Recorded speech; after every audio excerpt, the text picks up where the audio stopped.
What's up, Facebook world? It's your boy, Alex Bryant. Welcome to Frontline Faith with Alex Bryant. Hey, sorry we are late. Man, we're talking right before we're ready to go on.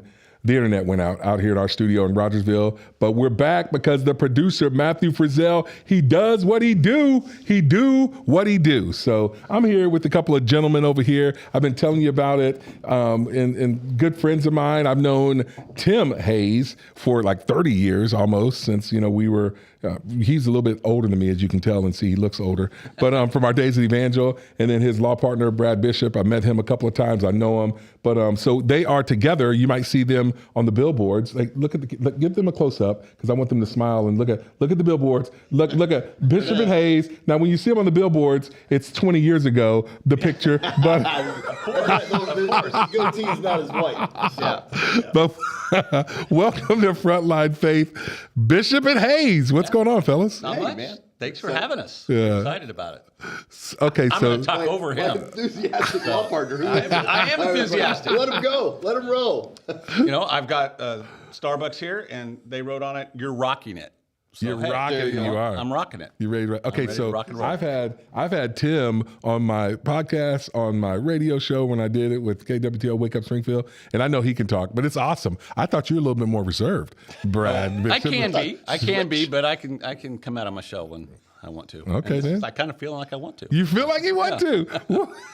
Is it the coffee? Was it the drive? You live in Joplin, correct? I do. I live in Joplin. Yeah. How much he wants to be here. Yeah. So, okay. So before we even get to it, Bishop and Hayes, what do you guys do? Tell us about your law firm. What do you guys do?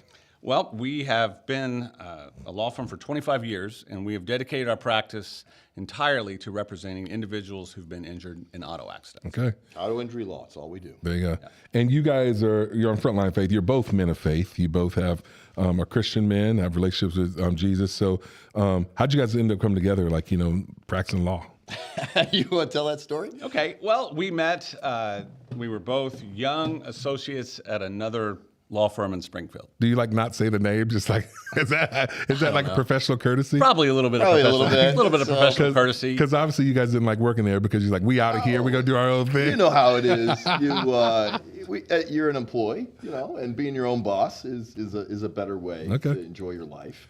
And so we were doing accident law together at the same time, and we enjoyed each other's company enough that we been together almost as long as we've been married to our spouses, a little bit further. Okay, then there you go. Janice had me a couple more years than Brad, and same for Jill and Brad. Well, he didn't have any kids when I met him.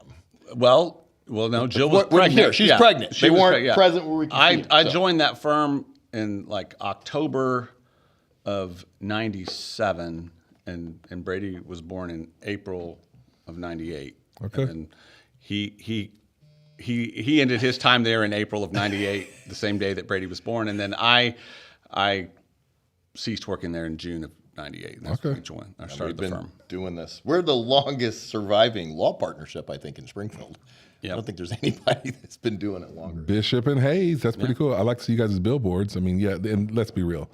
Those pictures are 20, 25 years old. We did a newer one. I'm not sure that one's that old, but AI, Photoshop, what are we talking about? The one is the one that was over the overpass.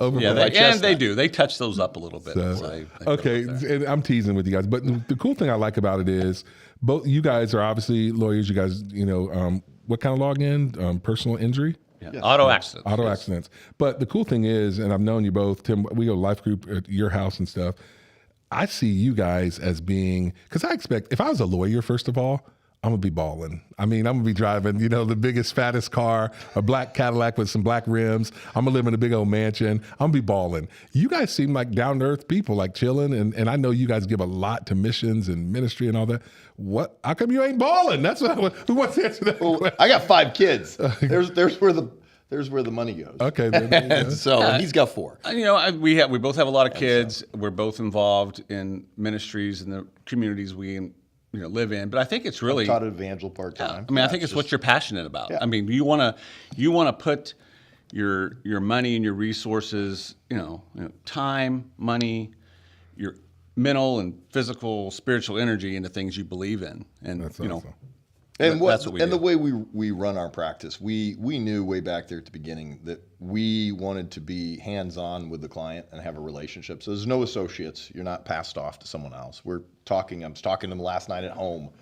Clients call me all the time, on my cell and things like that. So we just decided we wanted a lifestyle that would have better relationships with clients and more time with our family. So if you're balling, as you said, that means you're going to be at the office to 10 o'clock at night and maybe have more clients than you actually should. We keep it in a very personal level. Put that on me. I want them to see. If I'm a lawyer, I'm going to be balling. I'm going to have these little junior associates working for me, just pillaging those suckers so that I can afford my big fat life. Am I wrong for that? Here we go. There's the sound effects. That's why Okay. Jesus is going to keep you right where you're at. So. Jesus, no. Okay, but that's not what we brought you guys in here to talk about. I wanted to get your perspective because, Tim, I love to watch your posts. You're a fiery, sucker. When you have some posts and you got some opinions, you're not afraid to share them. Look, Brad's over there going, well, that's true. And then so we talked about the Super Bowl, Kendrick Lamar. I reached out to you the night of it. And it's the halftime show. I talked about this on my show Tuesday. I had one of my old football buddies, he's a black guy, two brothers talking about the Super Bowl. If you didn't see that show, that's from Tuesday. We gave our perspective. And I thought, and even before D-Mac was on, I'd already talked to you and I was like, okay, this is going to be awesome. We want to break this down from two black dudes, and then now we got two white dudes. And so let's dive into this Super Bowl deal. I want to know your initial thoughts. Okay, because I think, let me just set this up. I think there's two things to talk about. The thoughts of the show and when you first saw it, that's number one. Like, what did you think viscerally? But then everybody went back later and we're Googling, what does this really mean? And then we will get into that a little bit later, okay? Is that fair enough? That's fair enough. Yeah. And what you just said, actually, I called you up. Because what you just said, everybody, I thought, okay, is this a cultural thing between more Caucasian America and more Black America? But you didn't even know every single thing. And then he's talking to his son. He called Kendrick Kendra. Well, I texted my son and said, he thought it was Kendra. Who the heck is Kendra Lamar? Kendra. And I started hearing a buzz about the halftime show. He's 26. Okay, but he knew all about it. So it really is a generational thing. Yeah. The white America, if you're younger, my son at John Brown, he knew everything about the beef. Okay, see, I didn't know anything about the beef. You didn't know about the beef. So it really wasn't a black versus white. It was young versus old. That's a good point. And I mean... and the kids, at least the white kids in my life, they're like, oh, yeah, did you see that dancer? And I'm sitting there, I'm like, well, geez, that dancer looks a lot like Serena Williams. And then Brad tells me, that was Serena Williams. Yeah. And that was diabolical. And I'm like, what do you mean? Well, she used to date Drake. And I'm like, you're educating yourself on... My 15-year-old daughter knew more about, what's up. Because she wasn't even watching Super Bowl. But I guess friends were texting right, after that. And then she comes up. She was downstairs. I'm watching. She comes up. Did you see that? Did you hear that? This is it. Like that. And then I'm not cool because I didn't know any of that stuff. And I'm a black guy. My friend Derek McBride, he's like, yeah, I didn't know any of it at first. But let's talk about, again, I want to get your thoughts and opinions. You've already given some of it. Let's go with you first, Brad. You seeing the Super Bowl. I take it that you didn't know what to expect or what? No, I didn't. I did not. And like I said, I never heard of Kendrick Lamar. I knew he, I quickly figured out he was a rapper. But you're a big Samuel L. Jackson fan. Yeah, I love Samuel L. Jackson. Normally I know who the halftime show is. I've heard of them, before. I had never heard of this guy. I'd never really listened to any of his music.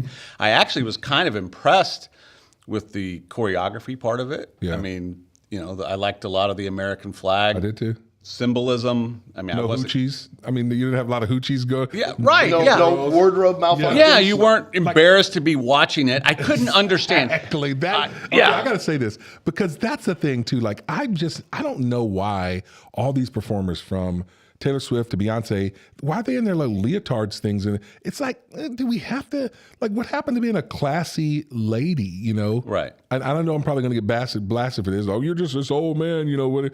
I don't care. You know, I mean, like, I got 4 dudes. I don't want them to always see naked women with the boobs popping out. They're, you know, everything showing. Sure. So, but I did like that it was like, I noticed that instantly. I was like, yeah, at least there's no half naked girls there. We called it, we liked it.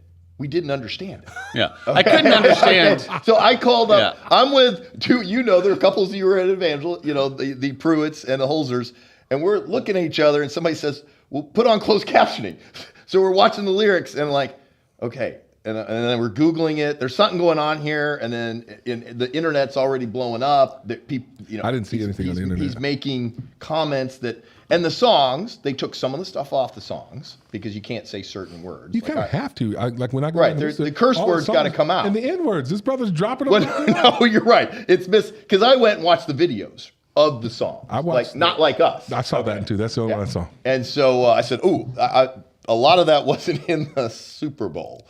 Okay. Well, but, and I think it illustrates the point is that I think he's sang 5 songs. I can't name any of the other songs. I just figured out the whole, because I asked Brady, what's his song? What's the famous song? And he said, Not Like Us. Like and that's Us. the one he ended To my with. dog. And that's And the it's a one good song. that we I mean, no figured matter what out it is. the whole controversy, you know, arising. But yeah, so Okay. my initial thoughts, yeah, I kind of liked the performance. It wasn't. But nearly overall, I as- think it actually brought America together. We were trying to figure out the underlying, because it's also against the machine. Kendrick is not just him and Drake. It's also his place in the music industry and the way he has kind of tried to forge his own path, and but not always, you know, being with the labels. And then Samuel L. Jackson's little comments about that, and America and all this other stuff. So I thought it was a great halftime show because you thought about it longer. We're still talking about it 3 days later. No, it's for sure. And there was nothing inappropriate from what if you had your grade schoolers there watching it.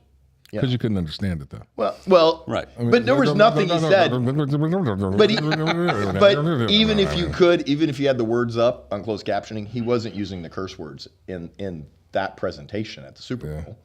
And so I got some thoughts on this because I gave it a D-. I didn't like it. Oh, wow, at you all. gave it a I didn't like D-. it at all. Not at all. Because, first of all, and I'm old. I'm 52. I can't understand it. Well, I can't understand it. I'm like, yeah. I can't either. And then I try to be positive. I'm like, okay, well, and I knew who Kendrick Lamar was. I couldn't tell you a song that he wrote. My daughter's like, he sings Not Like Us. I said, oh, okay, yeah, I know that one.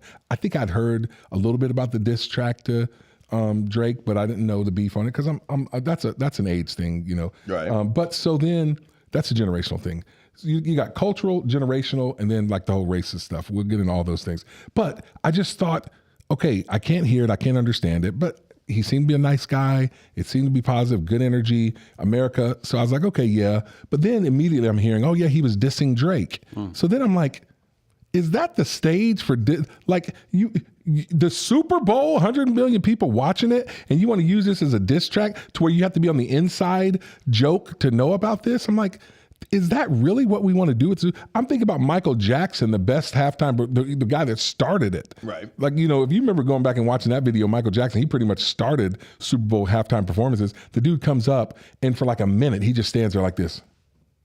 And people just flooding. Like, what happened to a good performance?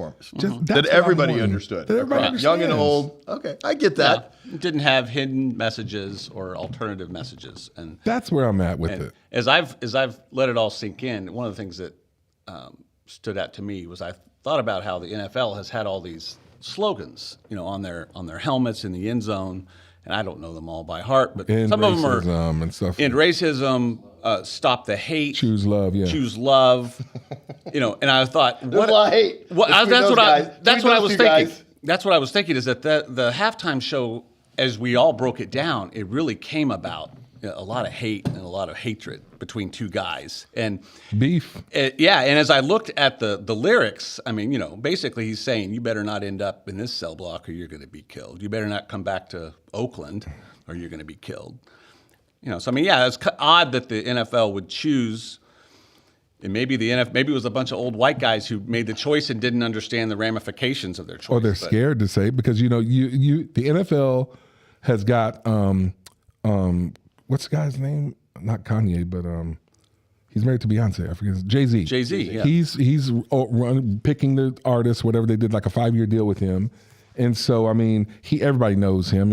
You can't tell me that they didn't know what was going on. Somebody knew exactly all the different things. And then you go through and you just start to look at the symbolism, the subliminal messages of what it all meant. Yeah. See, here's my take on it too. I want to go to the race issue, and then I want to come back to the meanings of the subliminal messages.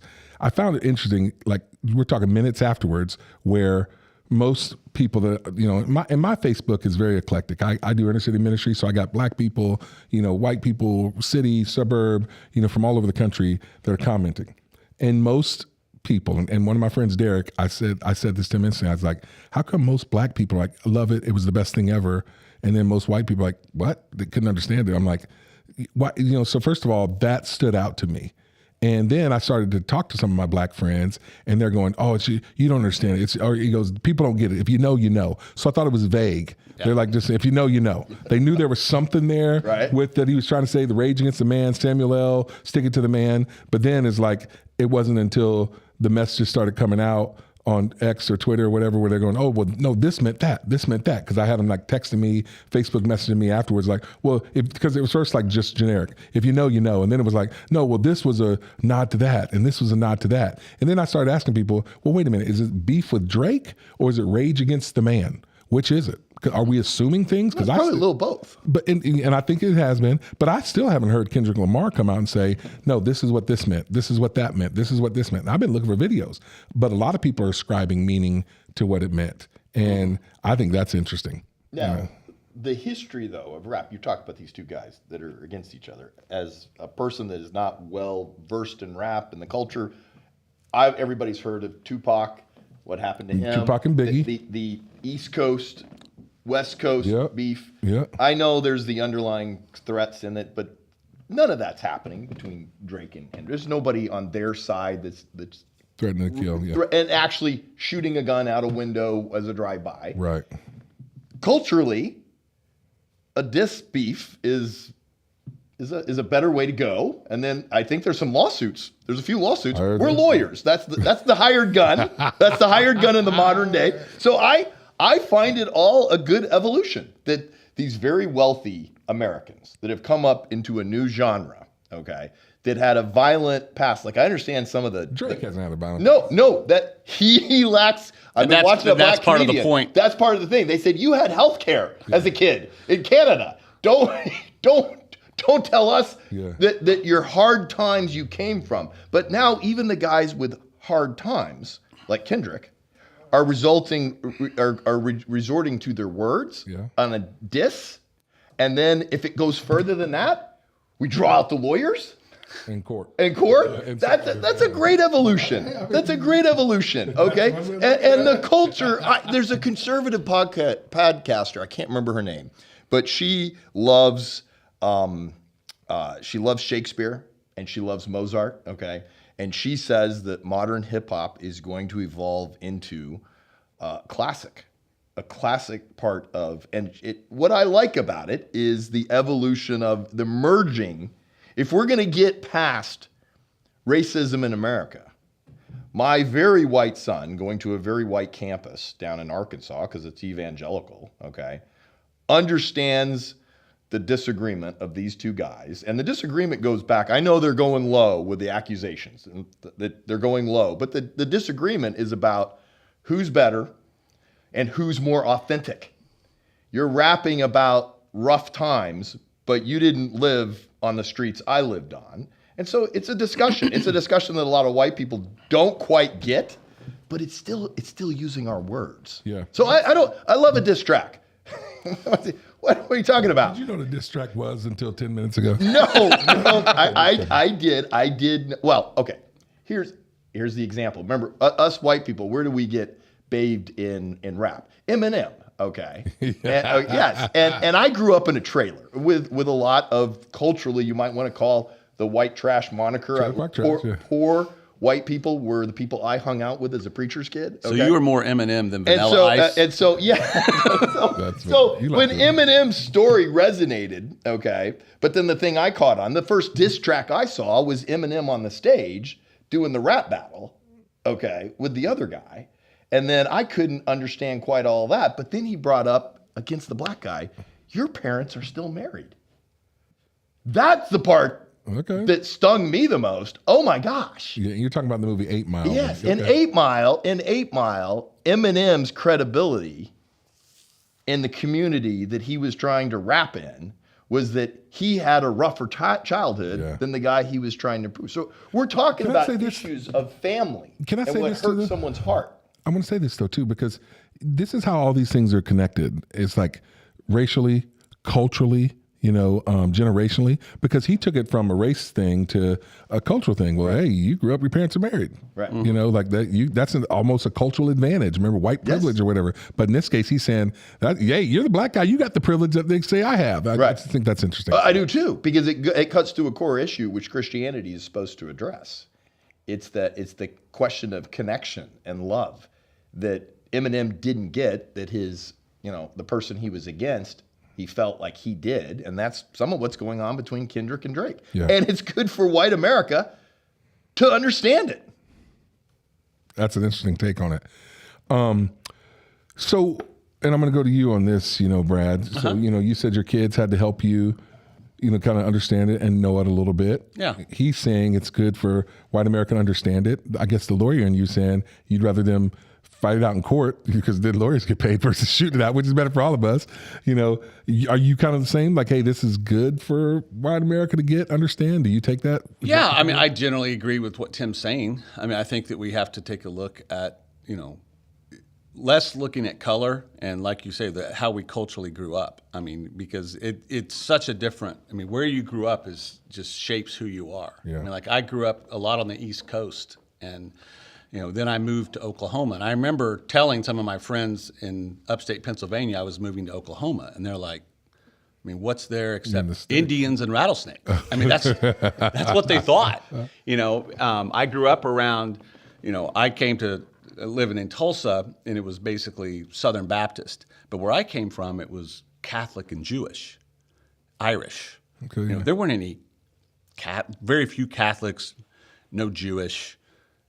No Italians, and so it was just it's a different culture, and so that's one of the great things. Tim got it because he traveled with his traveling evangelist. Kids, and then I was on the East Coast. I got it because my dad was in the Army, and I think that but most of us, most of my friends, they grow where they're planted. They grow up in the community they grow up in, and it leads to.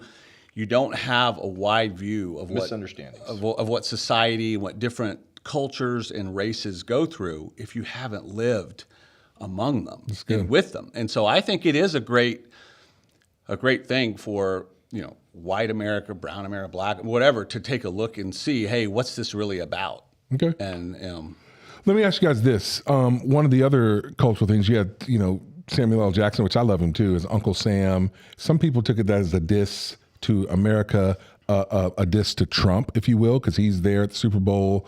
Did you guys see that at all? Did you take that at all? And then like the divided flag, they said that symbolizes, how divided we are, all those things that we're, America's the rich white elite are controlling. Did you guys catch that? Is that a nod or a diss against America? Yes or no?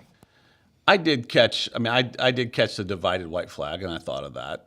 I personally love Samuel L. Jackson as an actor. Yeah. He's just from Pulp Fiction to several other movies. I love the way he communicates and kind of preaches. So you just like him using the word MF, Christian guy. You just like because that's the way he communicates. Yeah. He's MFing. But I was a little surprised. I wondered if he would get backlash for dressing up as Uncle Sam. I thought he might be, called an Uncle Tom because he's dressing up as Uncle Sam, and that's not really, something that he would want to be. I found it more patriotic than actually dissing compared to what I've seen in the past. I thought that at first, but then it was a total diss they were trying to do because I thought, okay, it's patriotic. The flag, I didn't catch a lot of that other stuff. Now, admittedly, that show didn't engage me. I was kind of in and out. I'd walk to get some water. I watched it, but it wasn't because I couldn't understand the words. So and then later you go back and you look at it and you say, oh, well, so these were kind of. And was it white elites or just elite elites?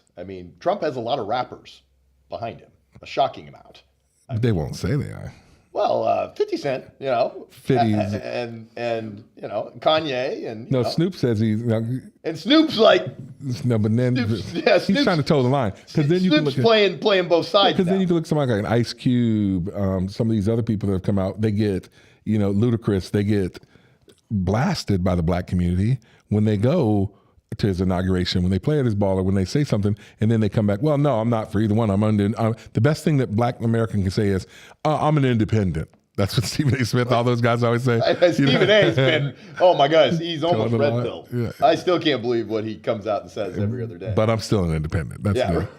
So do you guys think, though, and I want to kind of stay on this, like with the divided America, like, is Kendrick Lamar trying to say something about that? Is he making, because they're saying this is bigger, this is the revolution. You picked the right person at the wrong time or whatever, something like that. I mean, was that a diss at America? Does that help? No, we're obviously divided. I still thought it was far more conversation than we're going to cancel you, shut up and go away. The Democratic Party cannot erase the numbers that moved in the direction of Trump. Now the question is, can the Republican Party keep those numbers moving the same direction that Trump moved them? Trump is a singular event in American history.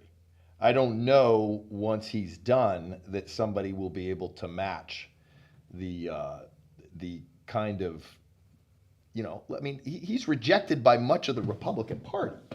I mean, Liz Cheney is the daughter of the man that was the architect of the, invasion of Iraq that I went over and ran around in the sandbox, which was a total disaster, okay? Republicans have made a lot of mistakes. Trump has called out Republicans every bit as much as he's called out Democrats. Trump is a enigma. And it's going to be interesting to watch. That's a whole nother conversation. Can the Republicans keep it going? Is J.D. Vance the guy? Is somebody like Marco Rubio, who's getting some play now, is he going to have a chance to go in there? Did Nikki Haley get canceled and kicked out forever? Did DeSantis pop off too soon? I mean, those are going to be questions. Here's what I want to do, because I want to kind of keep you guys here. I want to dive into Doge, but before we do that, I'm surprised at where this conversation went, because I'm hearing you say, Tim, and I want you guys to give your final thoughts on this Super Bowl halftime. I'm hearing you say you welcomed the conversation. You thought it was good for the conversation. Yeah, more good than bad came out of that Super Bowl halftime. Had provocative. My son could watch it and not feel like it violated my Christian faith. I'm not against being offended with your words, right? But we don't need to, like you said. We raise our young men a certain way. It's the way they're supposed to look at a woman, and having unclothed women as part and parcel of every Super Bowl.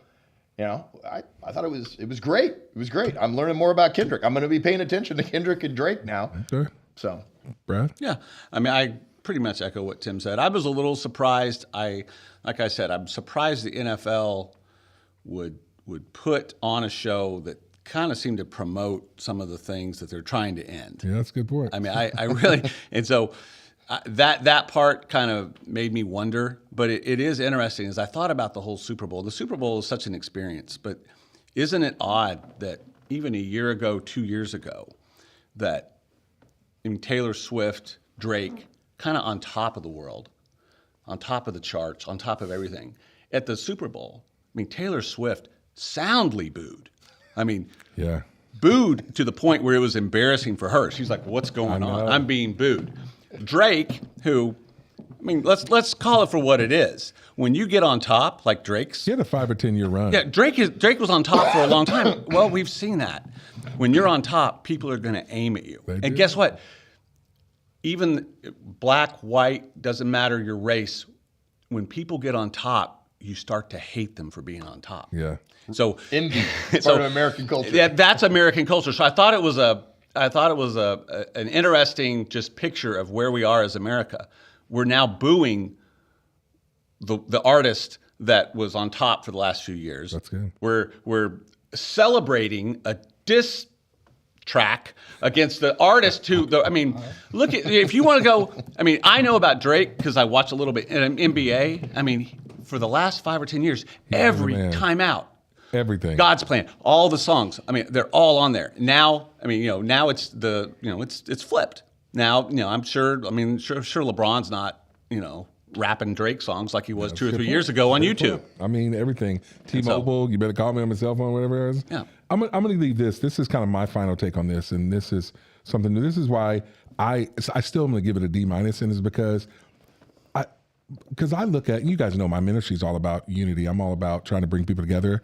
I don't like anything that viscerally makes my people, black people, our race, just, yep, see, and we're against the man, we're against America, because I just think that's an ununifying message. And I did a little digging. Kendrick Lamar is a professed Black Hebrew Israelite. I don't know that most people even know what that is. Yeah, professed Black Hebrew Israelite. See, most people don't know that. I do know who they are. Yeah, so, but most people won't the Covington know. kids. Yeah, most people won't know what the Black Hebrew Israelites are all about. It's basically Black nationalism. They're pretty hardcore. They're hardcore. They're off on their theology of who Jesus was. Jesus was Black, and the Israelites were Black, and it's Black sovereignty, Black nationalism. That's not a unifying message. Pretty anti-Israel. It's anti-Israel, and it's not good for America. And that's where a lot of so people don't realize that. They don't know that. But he is a self-professed Black Hebrew Israelite. And so those subliminal messages that my people are diving into, saying, yeah, we like this. And a lot of Black Christian people are saying, yeah, we like this.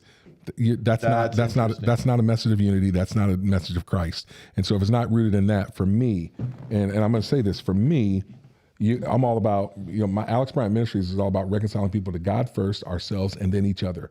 And it's the message of Jesus. I say 2 Corinthians 5, we've been reconciled to Christ. He's called us to be ambassadors of reconciliation. And that's reconciliation with him and with each other. And you can't do that with the Black Hebrew Israelite message. And so we'll leave that there. Well, education. So that's the deal there. Let's do this. You guys got time to stick around. I want to talk about Doge. We got 2 lawyers in here. The Department of Government Efficiency. You guys know how I feel about this. I'm all for anybody trying to save a brother his money. You know what I'm saying? Because I spend too much of it all the time. And so, but I want to get you guys' perspective. Tim, you put something on Facebook. We might even I'm going to read that off and throw that up. But hey, you're listening in Frontline Faith with Alex Bryant. I got Bishop and Hayes. They're in the studio in Rogersville, Planet 417. They are our hosts. We got this quick little word. What's the big deal? Opening news story.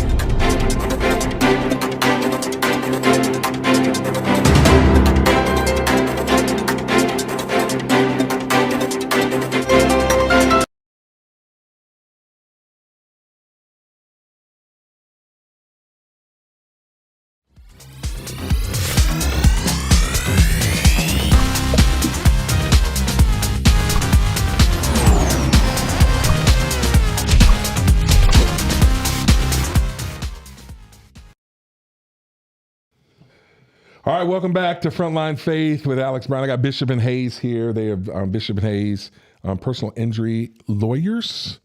Did I get that right? Yeah. I always mess it up. All right. And so, but they're here. We've been talking about Kendrick Lamar, the halftime show, and I want to talk about Doge. Now, put up my show sheet over here so I can see this, because Tim put up a post over here for his. I want to read what he wrote. What's he digging into my Facebook? I want to read your post over here. It's on my show sheet right here. Scroll it down for me a little bit over here. Tim, you put something on here. The Doge money will be available for disaster relief as the USAID. I do a lot of. I'm going back to Ukraine in March. I was just over on the front lines in November, and I have a lot of friends who work in international missions and run NGOs, and a lot of them are upset. And we've had little debates, and talking back and forth on Messenger. There is money that is been limited now, okay? That is the tap, the money's still there. The water is still in the water tank, but the faucet tap has been turned off. Because they said, hey, we're holding everything for a while. We got to evaluate this. Until they figure out and analyze every single program. And the money will, if USAID, that right now there's a debate going on, because I've heard Rubio say some things, maybe we want to keep it, but a more structured version. But the money, this is important. The thing that bothers me the most in all this argument, okay, is the Trump administration has no power to take away money that has been delegated by Congress, who has the power of the purse, okay? But when the executive branch controls certain executive branch agencies, it can stop the flow, but it can't return it to the U.S. coffers. Right. Now let me just. I'm gonna pause it for a second because I just thought about this. People that just now listen to this, if they don't know anything about this, first time they're listening, they're like, "What's Doge? What's this or that?" Doge is the Department of Government Efficiency. They're looking. Elon Musk is leading it. Trump won the election. He touted him to say, "Hey, find government waste, fraud, and abuse." Their goal was to cut $2 trillion of waste, fraud, and abuse from the government. And so they went in and they started cutting. Well, they dove into one of the first ones they looked at was USAID. They're saying it's a slush fund. $59 billion every year is allocated. Congress has allocated, is what you're saying, to be spent. And so Congress has the power of the purse. They're the ones that say this money is spent. Now, Trump is over the executive branch, but he can say he can cut the department if he wants to, but the money will then still reside with the State Department. Yes. USAID is a subsidiary of the State Department. So yes. All it's doing is cutting out a piece of bureaucracy, kicking the money back up to state. And so that's a conversation about, okay, so if Trump does cut that department and that money still stays in the State Department, if there's nobody there to allocate it, what do you do with it? Now, there's a couple thoughts to this. Number one, people are having a mad cow. I mean, a major cow on. They're cutting Catholic charities funding, in Kansas City, and now the people aren't going to be homeless on the streets. And there's some good things that are being paused because Trump now said, they first came out and said, we just want to pause this so that we can get some accountability. Well, USAID leaders said, we don't want to be accountable. We can spend the money the way we want to. And then so Trump and Rubio said, oh yeah? Well then, we're going to cut you suckers. Now, we were just wanting to evaluate it, but now if you're going to play hardball, we'll play hardball. I don't think you want to play hardball with Trump. That's just my take on it because the dude can be ruthless and he knows what he's doing now. He's got his lawyers all over this thing. So, but a lot of people that we know, Tim, you and I know them, they are now all in. Good Christian people, they're looking at, I look at the weeds, the minutia, this thing's getting cut, that thing's being cut. And technically it's not being cut, it's being paused for right now. That's what your post, I think, was from, the right? money, in that same post I talked about, the same applies to FEMA. And it was Governor Noem, who's now, Homeland Security, grabbed FEMA money, stopped it. Now, when I say grab it, it's not like it's returning it to the taxpayer or returning it to lower the deficit, but stopped it from being spent in New York City on a hotel program for illegal immigrants. And one of the hotels that was getting the money is where the Lake and Riley killer stayed for free, as well as a Venezuelan gang. And they're not disputing that at all. No one is disputing that actually happened with federal dollars, okay? Now the federal dollars have been stopped. It's FEMA. We all know we're gonna hit hurricane season here again in the fall, okay?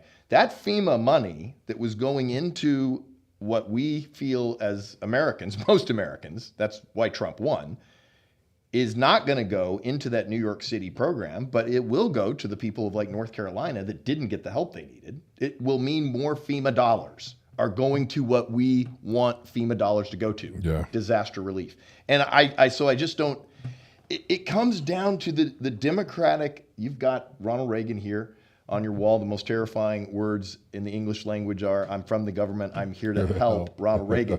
That is in a nutshell what this fight is about. The Democrats want money to come from taxpayers and that they can control it without accountability to run life as they see fit, to pick the winners and losers. We want the money and power to stay with the people. It's a clear separation. So here's kind of my big issue with this. And you guys, we got two lawyers, Bishop and Hayes. You guys are smarter. You guys are smarter than most people. Let's be real. I mean, if you look at your IQs, you guys have got good memories, whatever. But yeah, of course. All of our wives think we're the dumbest thing ever. But here's the thing. It's like, I'm an average brother. I'm a common sense brother. The government's been spending a lot of our money recklessly, fraudulently. And now we have someone who's fighting for us who's willing to say, I'm going to let you see how it's been spent. Common sense to me is, why are these jokers fighting so hard to not have the transparency, to have the accountability of where our dollars are being spent? See, that's me. You waiting to say something? Well, I mean, they're fighting hard because they're going to be exposed, and the waste and the fraud and the dishonesty is going to be exposed. And I think, I look at this whole issue, and I'm not as read up on it as Tim. I mean, I tend to read the headlines and not all the articles on a lot of political things. But I think this boils down to at the local, the state, the federal level, we want our elected officials to be good stewards of our money. Just like we all have households. And we have to be good stewards of the money, the talents, the blessings that God puts in our way, and we hopefully try to pass that on to our kids. And we're expecting that. I mean, even a local county treasurer. I mean, we're expecting those people, to have honesty and truth and non-biased decisions, and to be good stewards of how they spend our local and state and federal tax money. So I think that's what this is boiling down to. You started off by saying common sense. It's common sense, and it's just, read through the Proverbs. It's there's so much wisdom in there about how to spend money, how to take care of things, to not go flying off, chasing, unicorns and rainbows. And that's, I think the special interest groups they've achieved power through political process, and now they don't want to be exposed. So I think that's why they're fighting so hard.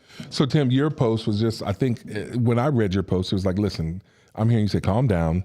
The money's going to get to where it's supposed to go, because you're pointing out Trump can't just say no, because the money's already been allocated. Now, what he can do, and we have the Congress, they don't have to allocate that money next year. Congress can say, nope, we're not going to allocate it next year. Well, in foreign aid, you get into this really interesting discussion with other people of faith, ministers, the NGO workers. Obviously, if you're self-interested, Bishop and Hayes, you start passing laws that affect the ability for us to represent our clients, okay? Where we can make a claim, and you pass a law that's really in favor of an automobile insurance company. Bishop and Hayes are going to be like up in arms against that. We're biased. You get that. Yeah. If you're an NGO that's getting hundreds of thousands of dollars, even if you're doing something very good, of course you're going to be biased. Right. Okay? U.S. foreign aid. And NGOs are non-government agencies. Non-governmental organizations. Okay. So they work in, the Samaritan's Purse. Everybody's heard of that. They have right now a little waiver for their food programs, because they run I think it's around 90 million a year through USAID, and it's food programs, okay? Obviously, those are good things. Those are good things, okay? Now, why does the U.S. government, now stop for a second, it's really interesting. This is where I get in this, I've had these debates, we're rolling up scriptures, we're getting this debate right now.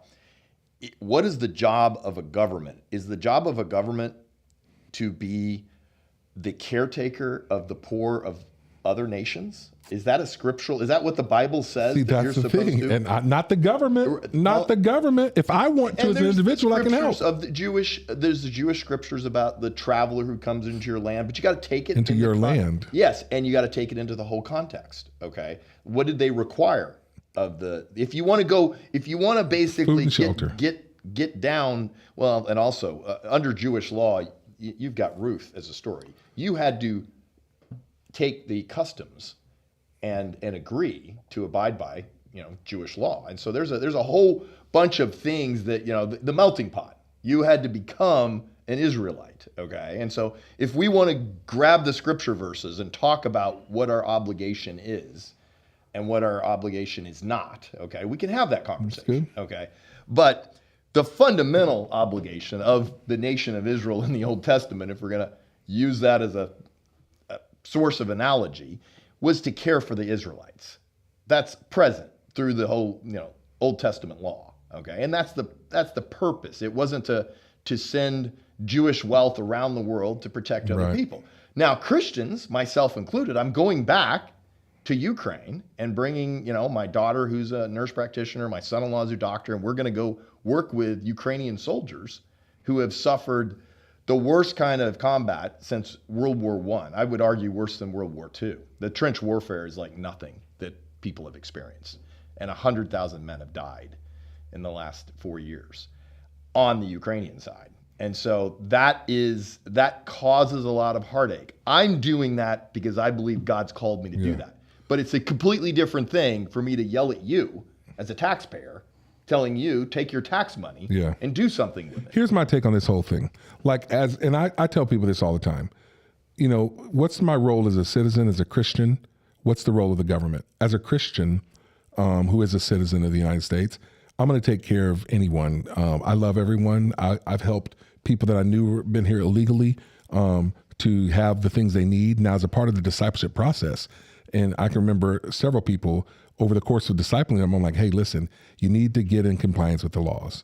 If that means you going back to your country to get here legally, but as a part of the discipleship process, that's what I did. I'm not trying to turn them in. I don't like the snitch lines, whatnot, stuff like that. But a part of discipleship, if I'm loving my neighbor who is here illegally, I think a part of that is trying to tell them you have to obey Romans 13, the laws of the land. That's my job as an individual.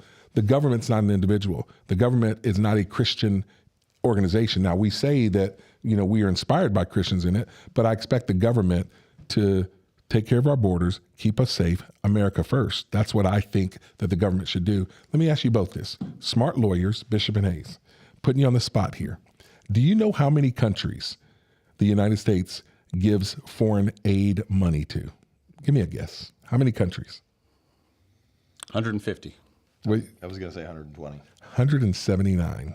Both are. Yeah. That is, okay, now listen, that's ridiculous. We're giving money to everyone.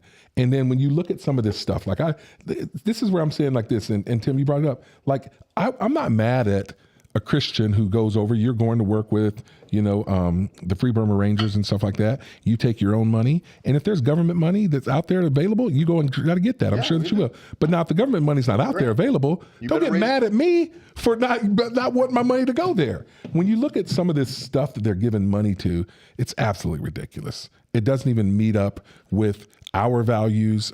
I see Christian people that are fighting to keep, $20 million here when $59 billion's going for things that are not even lining up with our worldview, our values as Christians, definitely Americans. That's wrong to me. That's just wrong to me. And we really see that it's a big slush fund, and because the Democrats are losing their mind. Check this out. Here's why I think they're losing their mind. They're mad at Elon because they're afraid they're going to get caught and indicted for this stuff. Explain this to me, the brightest amongst us, you lawyers. How do these politicians go into office worth $10,000 and then they leave worth $20 million? I mean, there's a big racket or something happening. Nancy Pelosi, her salary is $223 million. She's worth $202 million. Chuck Schumer's salary is $210,000. He's worth $75 million. Elizabeth Warren, her salary's, average salary, $285,000. She's worth $67 million. Even Alexandria Ocasio-Cortez, her salary is $174 million. In 5 to 6 years, she's $175,000. Yeah, she's amassed a net worth of $29 million. I'm a common sense brother. How is this happening? Well, that's the Democratic Party's having an existential crisis on that because their underpinnings of their ideology really is Marxism. Okay, but they've accrued such enormous personal wealth. That they how do they explain it? They have trouble reconciling. They can't reconcile the two things, and so whereas we don't care about quoting how much money Elon Musk has. I think it's a valid criticism about Elon being in such a novel created position because what Doge is kind of similar to what JFK did with USAID. I mean, Elon is a federal employee now. You know that. He's on the books. Okay? He's non-paid, but it is a executive branch position. It can be done away with. If the next president wanted to executive order it out, it can be done away with. Okay, and you got to remember this is what the warning I have for my Republican friends is. American politics has a severe yin and yang. Okay, I was against the Patriot Act after 9/11. I agreed with Obama that the Islamic terrorists that I dealt with and I've seen face to face in Mosul when I went in, they're the JV team. Russia, China, they're the real deal. Okay. When we did the Patriot Act, it was supposed to protect us from this JV team. Okay, that's why we passed it. It was the thing that Obama used to spy on Americans and our allies was through what we put into place. I fear my own government far more than any terrorist organization on the planet. Let me just say this, Tim. What's a Democrat going to do with Doge? Yeah. What's a Democrat going to do with Doge? 4 years, Doge stays, but it's a Democrat at the heels. It's Bezos or someone else, okay? tech has too much power in our lives. And there's not enough accountability in tech or the monopolies that we've allowed to come into place. And Kendrick was rapping a little bit about that. Okay? We have to stop and think about the consequences of every action. I'm happy with the direction we're going right now. I am. But I want to try to place my mind 4 years, 8 years, 12 years down the future. I get that, Tim, but here's the thing. The whole heart of the Department of Government Efficiency is we have to shrink government.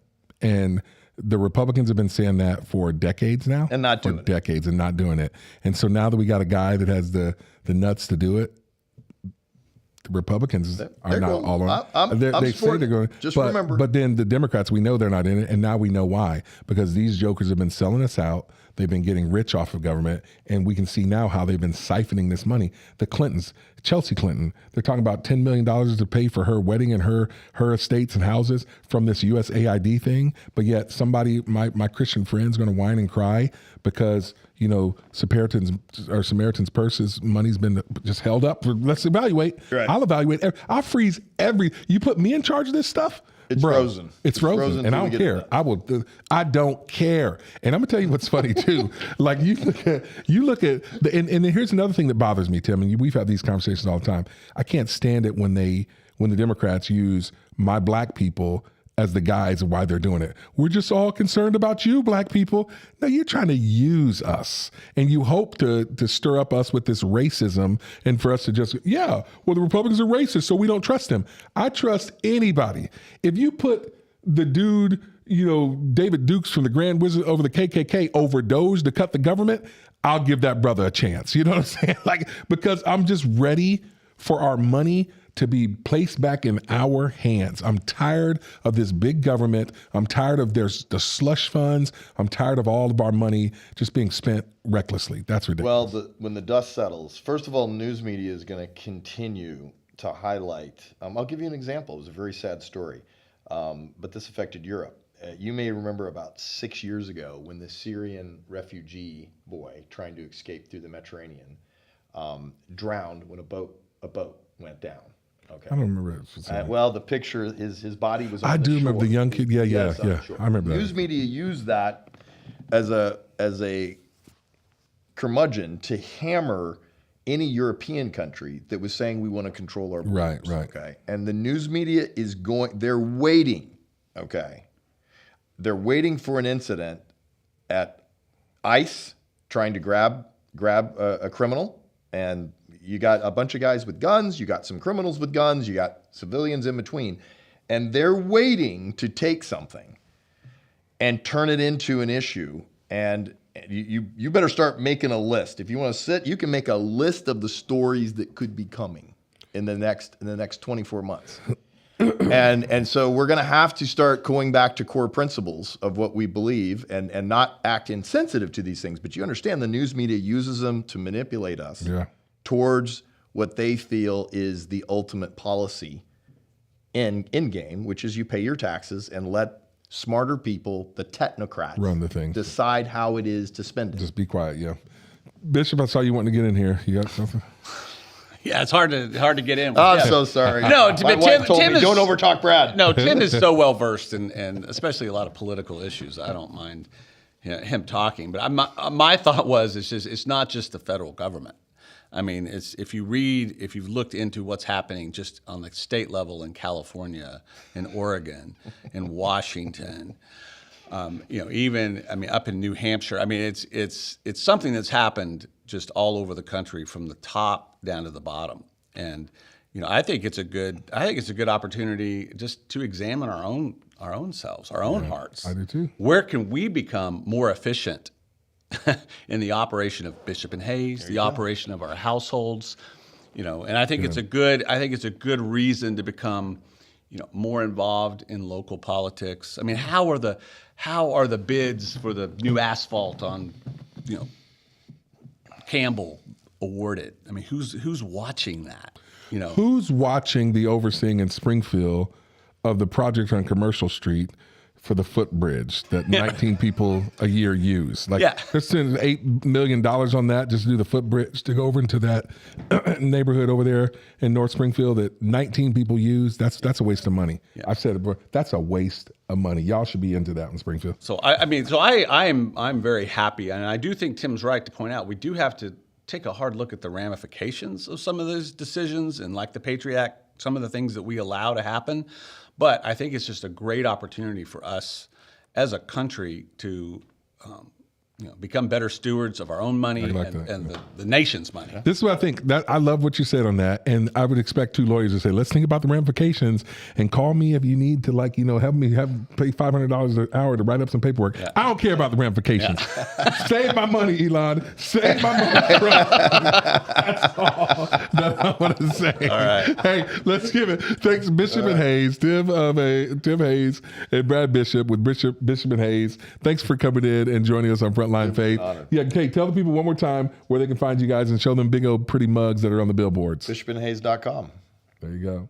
Hey, thanks, guys. Hey, listen, this is what we're going to do. We're going to, I'm going to go back over to the desk. I got some top stories of the hour we're going to go into. And then a little bit later on, we're going to have Brenda Talent from the Show Me Institute. I love talking to her. She's going to be in. This is, you guys remember Jim Talent. He was one of our Missouri lawmakers. We're going to have Brenda Talent in. We're going to talk about Governor Kehoe, give him a grade on how he's doing. We're going to transition. Now, here is, we're going to do this. We're going to play the GOAT of all national anthems. This is what I say.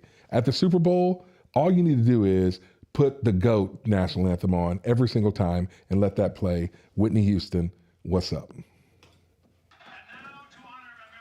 Especially the brave men and women serving our nation in the Persian Gulf and throughout the world, please join in the singing of our national anthem. The anthem will be followed by a flyover of F-16 jets from the 56th Tactical Training Wing at MacDill Air Force Base, and will be performed by the Florida Orchestra under the direction of Maestro Yaha Ling and sung by Grammy Award winner Whitney Houston.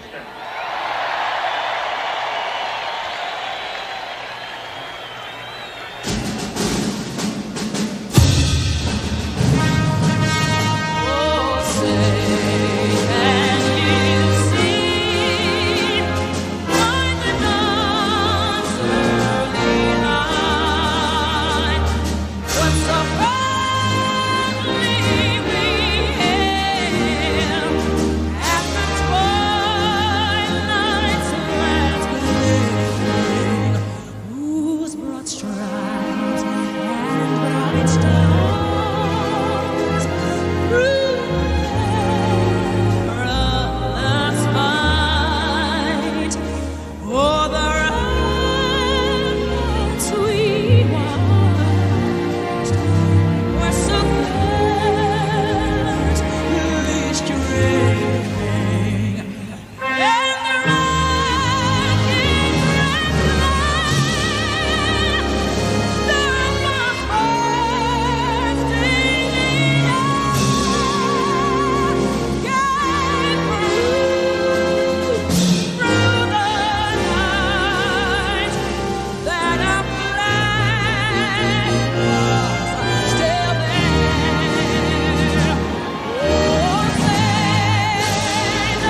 top stories of the day.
That call, President Putin invited President Trump to visit Russia.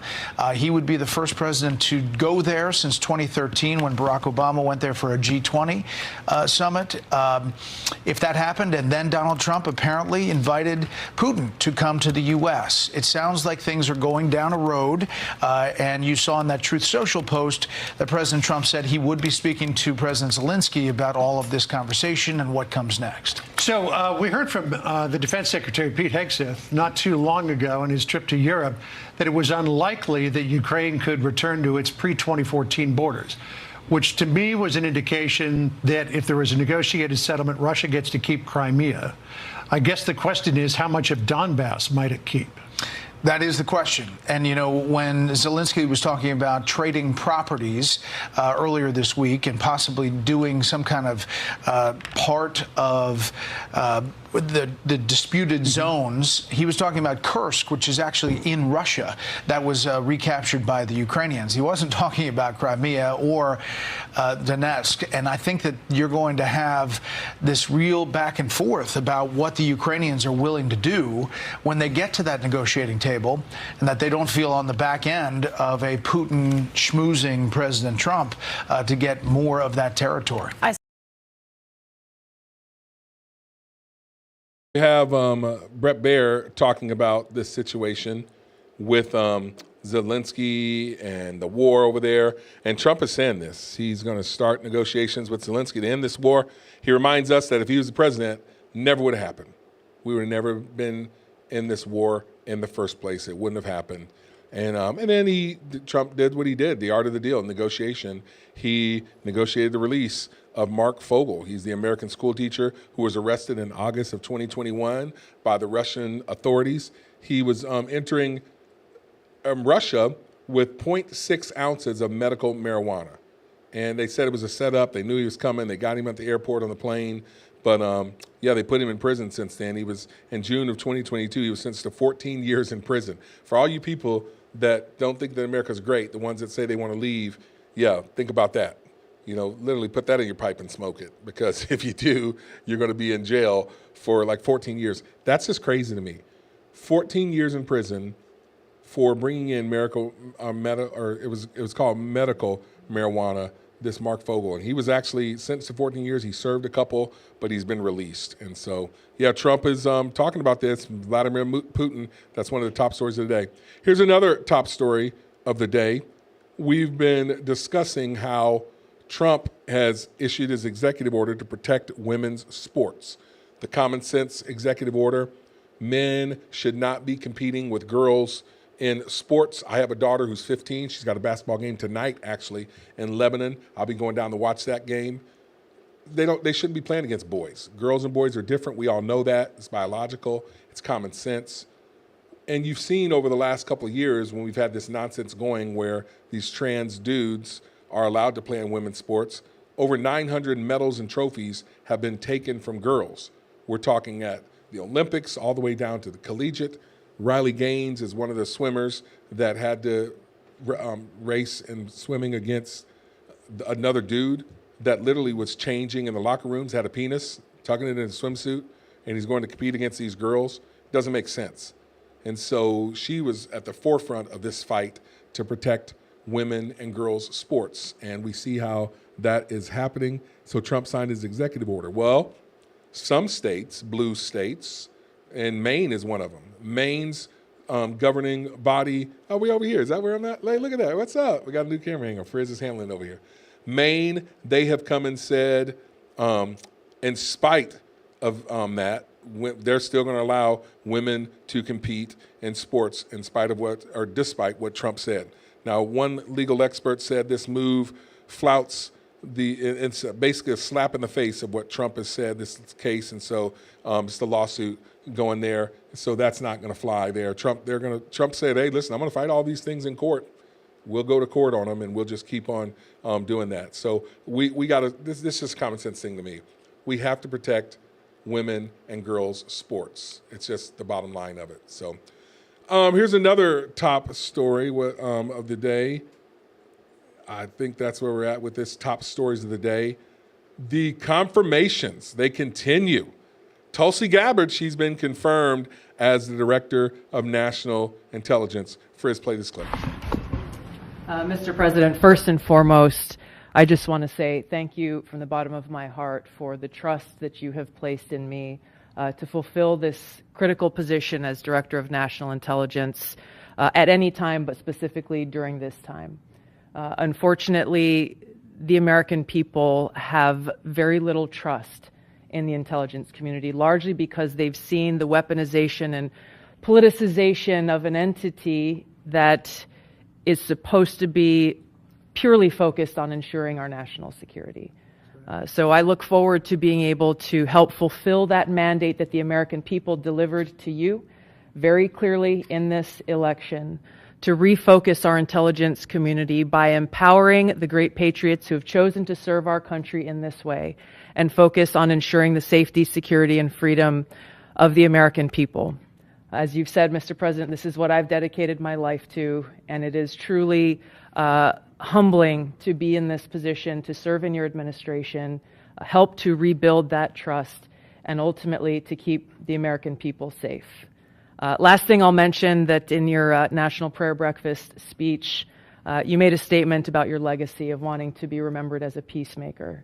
I know that I can speak for many of my fellow service members who are here today, veterans, Medal of Honor recipients, how deeply that resonates with us. For those who volunteer to put their lives on the line when duty calls, but to have a President and Commander-in-Chief who recognizes the cost of that sacrifice and ensuring that war is the last resort, not the first. So thank you for your leadership on behalf of my friends here and all who wear the uniform. We're grateful. Thank you. Congratulations. Thank you. I mean, here's the deal. I mean, just stop and think about this. Tulsi Gabbard ran for president against Trump like the first time. She was up in 2016. This is a woman who was a Democrat, who was a congressman in Hawaii. She was a lifelong Democrat, but the Democrat Party left her. And now she's saying, I want to be a part of your team. She left the Democrat Party, she became an independent, and then she quickly became a Republican, and now she is on Trump's team. He's building a bipartisan cabinet. I think it's interesting to find out or to note that Mitch McConnell did not vote to confirm her. That guy, he's a piece of work, man. Mitch McConnell, he voted to confirm all of Biden's picks. The dude, the cross-dressing dude that was over the waste and the nuclear waste and stuff, the one that was stealing people's clothes, McConnell voted to confirm him. Levine, the cross-dressing person that was Secretary of the, of the Navy and stuff, voted to confirm that. Like, what's going on with that? McConnell, this just goes to show, where he's at. He's mad. He doesn't like Trump. It's personal for him. Trump, remember, McConnell's wife, she is a Chinese lady. She was in Trump's cabinet. She left after J6 saying, oh, that's the worst thing ever, and I can't stand him. And Trump insulted her. And now it's personal for Mitch McConnell, and he's got power. And he wants to use it to flex it. Now he's on his way out. Remember, Mitch McConnell was freezing up. We know that he's way too old. He's been there way too long. He froze up on camera a couple different times. He's not able to continue doing his job.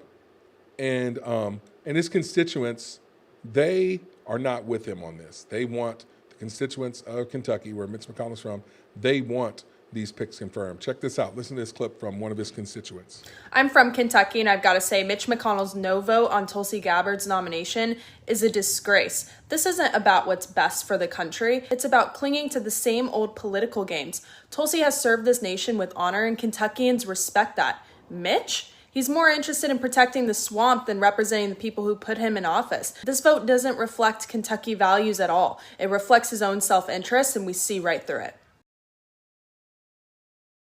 So, yeah, I mean, she said it's about playing the same old political games, and people see that. She's right. He's been in office way too long, and people know it. People see it. And, Mitch McConnell, his power has spoiled. That's where we're at with it. And it's unfortunate. And so that's the deal there. So Tulsi Gabbard, she is now the new Director of National Intelligence. Also, the Senate is expected today, actually about an hour ago, they were going in to vote on Robert F. Kennedy Jr. as the Health and Human Services. He's supposed to be into making America healthy again. That's convicting for this brother. You guys know where I'm at with my health journey. I'm always trying to lose weight, trying to get healthier and eat the right things. But those Little Debbies, they be calling a brother. Haven't had any in a while. Me and Little Debbie, because they're too expensive now anyway. But, so I'm drinking my water and I try to eat a lot of protein. But so making America healthy again, that's what Robert F. Kennedy Jr. wants to do in Trump's cabinet. The final showdown over Kennedy's controversial nomination is in the Senate. Like I said, I think they started at about 8 o'clock this morning. We should be getting word any time. And he moved out of committee. It should be 53 to 47. I guess they'll be voting on party line. And Kennedy, remember, the thing is, a lot of Democrats are getting against him because he's the well-known vaccine skeptic, and he's an environmental crusader. He was with them before, environmental crusader. He's all about global warming. But when you start to question vaccines, and a lot of them take a lot of money from a lot of pharmaceutical companies, they got to cut you loose on that one. And, he's up against these senators who don't want him to end the money train that comes from the large pharmaceutical companies. Period. You guys remember this exchange during the committee with Bernie Sanders. This is just about a week ago. I'm going to make America healthier than other countries in the world right now. Will you guarantee do what every other major country does? It's a simple question. And by the way, Bernie, the problem of corruption is not just in the federal agencies, it's in Congress too. Almost all the members of this panel are accepting, including yourself, are accepting millions of dollars from the pharmaceutical industry. And protecting their interests. Oh, I thought that would come. No. I ran for president like you. I got millions and millions of contributions. They did not come from the executives, not one nickel of PAC money from the pharmaceutical industry. They came from workers. In 2020, you were the single largest because I had receiver of pharmaceutical money from workers all over this country. Workers, you were the not a nickel from corporate tax. You were the single largest acceptor of pharmaceutical dollars. No, from workers in the industry. 1.5 million. Yeah, out of 200 million. All right, but. Only 2.5 million. Oh, yeah, only 2.5 million out of 200 million. Yeah, but anyway, they're just they're hypocrites. That's all that you got to say about it. I mean, these guys are in bed with the pharmaceutical companies. I didn't text it from no pharmaceutical PACs. It's the wording that they use. You got $2.5 million from pharmaceuticals and they funnel it through their employees to give to your campaign to show, hey, yeah, we're supporting you. We're supporting you, Bernie. Keep up the good work. Keep going for us, big pharma. Woo-hoo. A lot of money coming to you. We know your games. We know your games. And we're tired of it. We, the people, are being jacked. And so I'm all for Robert F. Kennedy Jr. He's not going to be a pawn to the pharmaceuticals. He has nothing to gain, nothing to lose. He's not part of the status quo. I like that. And then you got Kash Patel, his nomination to lead the FBI. It's facing its first major Senate hurdle. So remember, Kash Patel, he's a top Trump ally. He is expected to massively overhaul the FBI. The FBI went after him. He wrote a book about it, Government Gangsters. They tapped his phone lines and they said that he was a part of the Russia collusion, and they really basically ruined this kid's life. He was a staffer for Trump. They said that he was all about Russia collusion, and they jacked him. And so Trump must have liked his book, Government Gangsters, and he's talking about how we need to reform the FBI. And so Trump's like, hey, I get back in power, I want you to lead the FBI. So the Senate Judiciary Committee, they're set to vote this morning and on whether to advance Kash Patel's nomination for FBI director to the full Senate floor. It's got to come out of the committee of 30 or so people. It's got to go to the full Senate floor, and we'll see. Now, he already had a fiery confirmation hearing last month. And so he was in there, and they're slow walking it with him. So the Democrats, they've successfully delayed Kash Patel's committee vote last week in an effort to force him to testify a second time. This guy filled out like 1,200 pages of information and documents, so they know everything about him.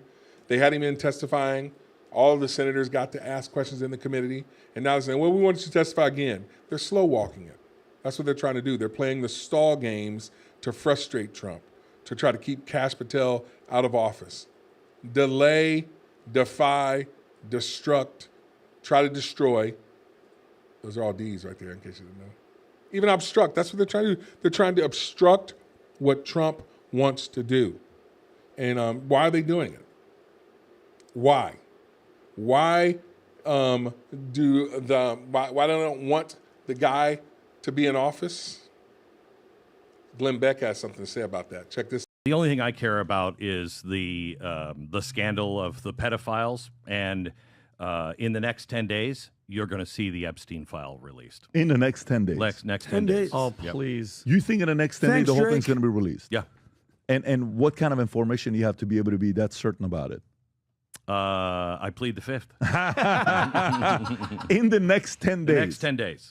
Oh, Glenn, please. Yeah. stop it. Next 10 days. You're I'm telling teasing millions who want that list. Day number 1, Kash Patel walks in. By the end of the day, it will be released. Oh, please. Did Kash Patel get confirmed yet? Not yet. They Not delayed yet. it. And did RFK get confirmed yet? Not yet. Tulsi? None of them, though. House, not Senate. Yeah. So All as right. soon as he's confirmed, his first day, it will be released. Oh, I can't wait.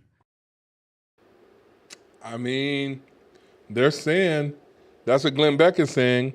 As soon as Kash Patel's in office, they're going to release the Epstein files. What are the Epstein files? You guys remember Jeffrey Epstein? He had his island where they had all these rich and famous people, government people, movie stars. They would go out to this island and they do debauchery, pedophilia, children. They had this Ghislaine Maxwell. Epstein killed himself in jail because it was, I guess, so bad. Or did he kill himself or did he get suicided? Because it was apparent that Bill Clinton was out there a dozen or so times. I mean, the brother could have got suicided by the Clintons. He got Clintoned. Wait, I need you to strike that phrase. I don't want the Clintons coming after me either, you know. I mean, just, you know, you can't be saying stuff about the Clintons. Put it out on air. But anyway, Epstein's gone. His girlfriend, she was his groomer. She would get all these young underage girls, and they'd go out to this island that he had, because he was rich, bring all his rich and famous friends, and they'd just do all kinds of debaucherous things. And there was a lot of politicians that are rumored to have been on the island. They say they got tapes, they got videos, all these things. And there's government politicians who have fought to not let the Epstein tapes be made public. Why? Just stop and think about it. I'm a common sense brother. Why did the government have to say, we're going to classify the John F. K. murder that people saw? Like, why did they have to classify that and then seal it up for 50 years? Same with Martin Luther King. I mean, like, why does the government do that? You can't say it's for national security, because, I mean, 50 years, all those people are gone. John F. Kennedy's dead. Like, who are you trying to protect at this point in time? They're saying that we're smarter than you. You don't need to know. And we'll let you know what you need to know. And there's government cover-up. There's been, I mean, we're talking movies made, books written about the JFK assassination, how that was all a big conspiracy. Why is the government okay with that? And, you know, when you look at things like Epstein, this dude's been dead for 3 years or so, 4 years. Why in the world do we not have the files, all this stuff released? January 6th, why'd they destroy evidence? This is why the government gets a bad name, because they do shady stuff like that. And we, the people, know it, we see it, and we don't like it. And so that's the deal there. Here's another top story. And another one of the Trump's confirmation, his cabinet picks. Linda McMahon, she was chosen to be the education secretary, and she is going to testify about cutting the red tape. That's kind of what she's doing. Because remember, and again, she's the co-founder of WWE with Vince McMahon. She's vowing to put parents, teachers, and students, not bureaucracy, first. She has a huge fight ahead of her in fulfilling Trump's plans for the Department of Education. Check this out. Do you want the Department of Education to be closed? Oh, I'd like it to be closed immediately. Look, the Department of Education's a big con job. We're ranked, so they rank the top 40 countries in the world. We're ranked number 40th But we're ranked number one in one department, cost per pupil. So we spend more per pupil than any other country in the world, but we're ranked number 40. We've been between 38 and 40. The last time I looked, it was 38, and then I looked 2 days ago, it came out the new list. It came out at number 40, so we're ranked 40. Norway, Denmark, Sweden, I hate to say it, China, as big as it is, it's ranked in the top 5, and that's a primary competitor. We're ranked number 40. So if we're ranked number 40, that means something's really wrong, right? And I say send it back to Iowa, to Idaho. That's the deal, man. We should be doing better at education. I mean, we're ranked 40th in the world, and we spend all this money on education. I'm on the school board in Nixa. I'm concerned about that. I mean, Nixa's doing fine. I mean, really, we are.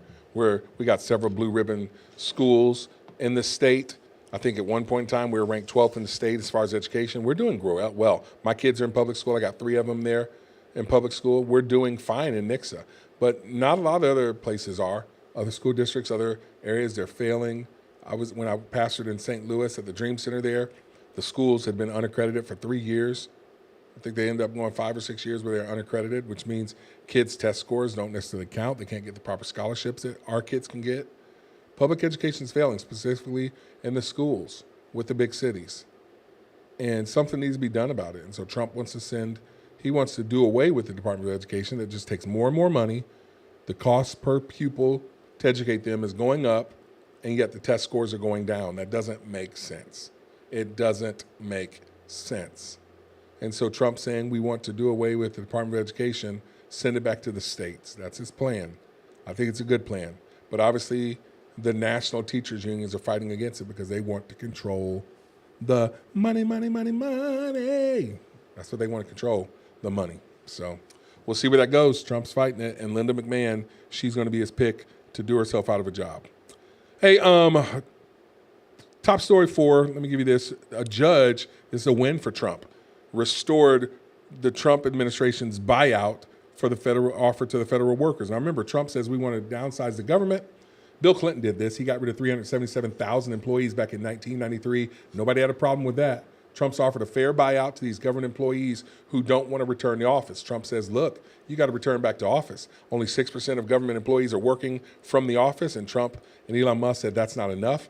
So come back to work in the office or take our buyout. They'll give you basically it's about 7 or 8, 9 months worth of severance. You get paid through October of this year, but you got to agree to be done. And so what an activist judge said, no, that's unconstitutional. You can't do that. Well, another judge came back and said, yeah, you can do that.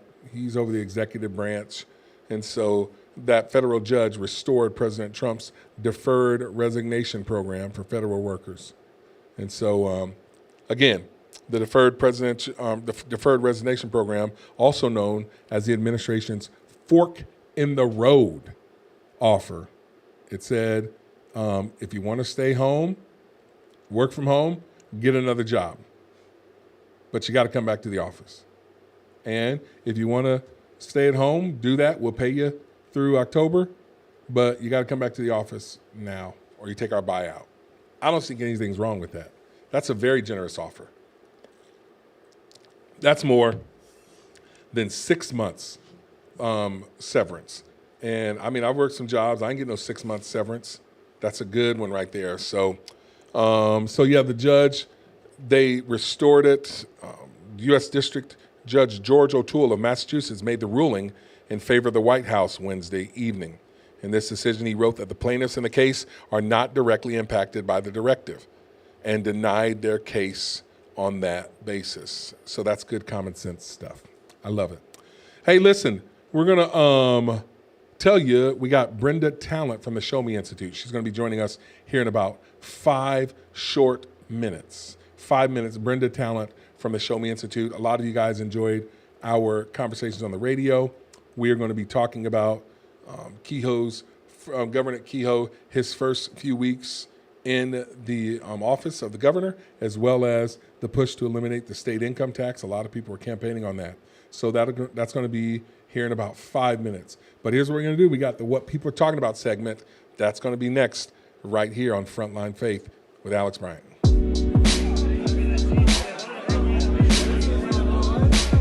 what people are talking about.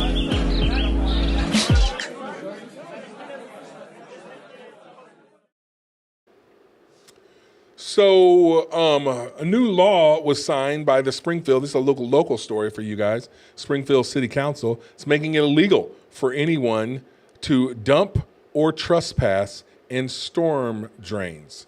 So these are little grates underneath the city. What this is for the homeless community. That's what it's meant for.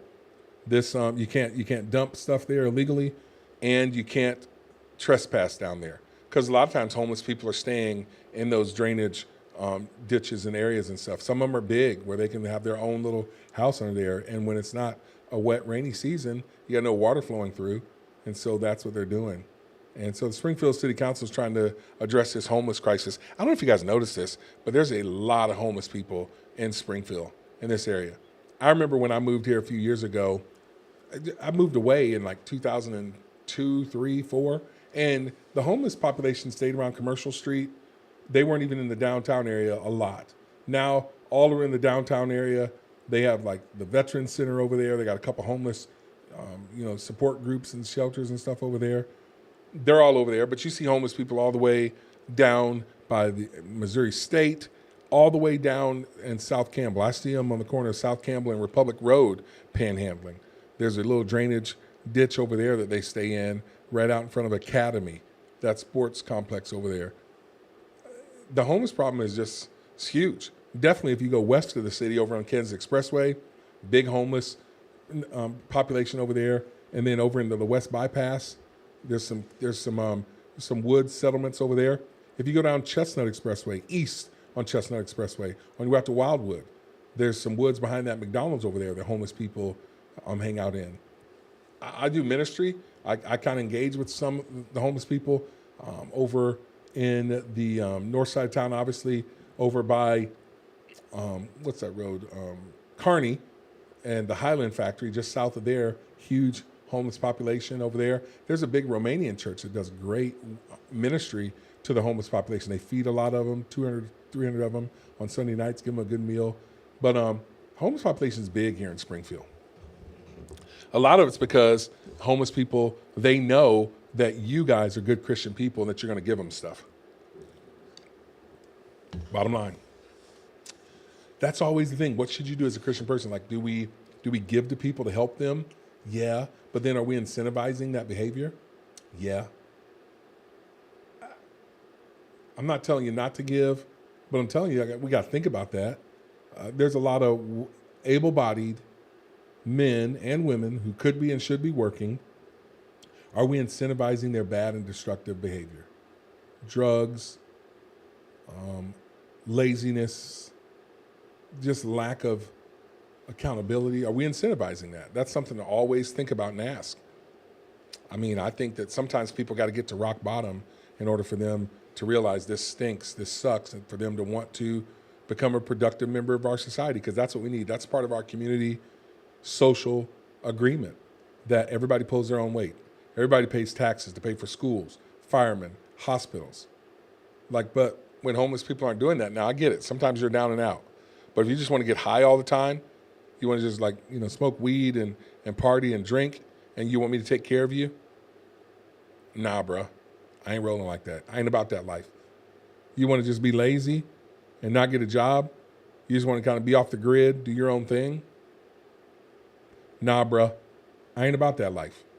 I think you got to work. You got to become a productive member of our society.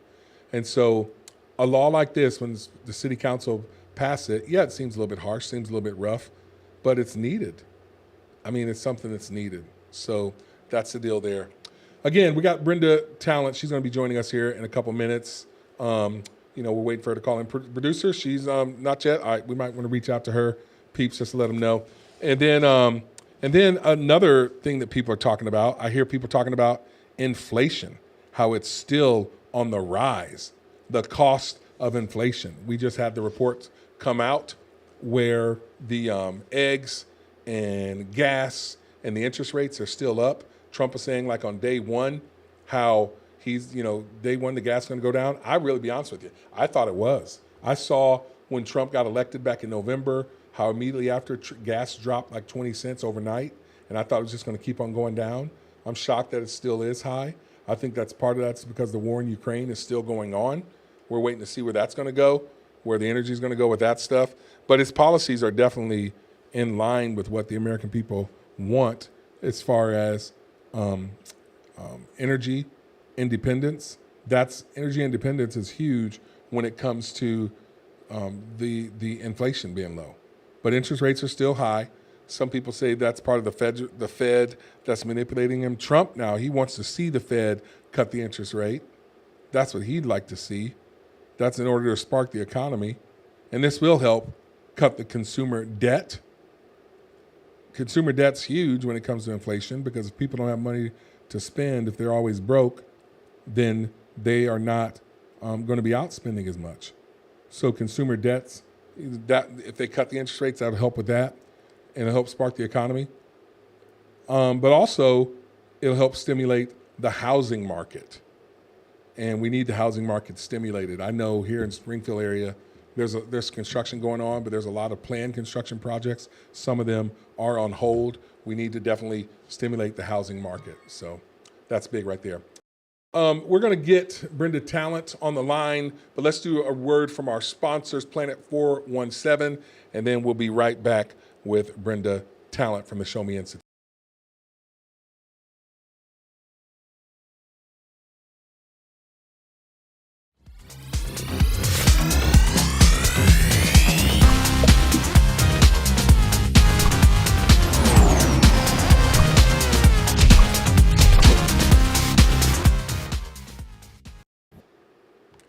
Welcome back to Frontline Faith with Alex Bryant. When I was on the radio, Wake Up Springfield, one of the people that I enjoyed talking to the most was Brenda Talent with the Show Me Institute.